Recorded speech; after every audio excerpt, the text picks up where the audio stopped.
আসসালামু আলাইকুম প্রিয় দেশবাসী। হাইরে ভারত রঙিন ভারত দম পুরাইলে ঠুস। ভারত বাংলাদেশের জনগণের সাথে সম্পর্ক না করে একটি দলের সাথে সম্পর্ক করার কারণে আজকে ভারতের নদীর একুলো গেছে ওইকুলো গেছে। তাই ভারত সরকারকে বলতে চাই, ভারত বাংলাদেশের 24-এর গণ অভ্যুত্থানের চেতনাকে ধারণ করে বাংলাদেশের সাথে সম্পর্ক করার অনুরোধ জানাচ্ছি। তোমরা পতিত স্বৈরাচার শেখ হাসিনাকে বাংলাদেশে ফিরিয়ে দাও, তার গণহত্যার বিচার বাংলার মাটিতে হবে।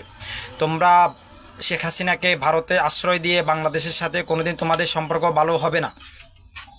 তাই আমরা বাংলাদেশের জনগণ বলতে চাই, ভারতীয় সরকার এবং ভারতীয় মিডিয়ারা বাংলাদেশের বিরুদ্ধে ষড়যন্ত্র করতেছে বিপুল অঙ্কের টাকার বিনিময়।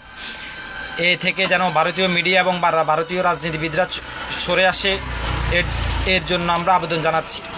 তোমরা বাংলাদেশের তোমাদের সম্পর্ক হবে জনগণের সাথে, তোমরা বাংলাদেশের কোনো রাজনৈতিক দলের সাথে সম্পর্ক করবা না, এটাই তোমাদের ভুল।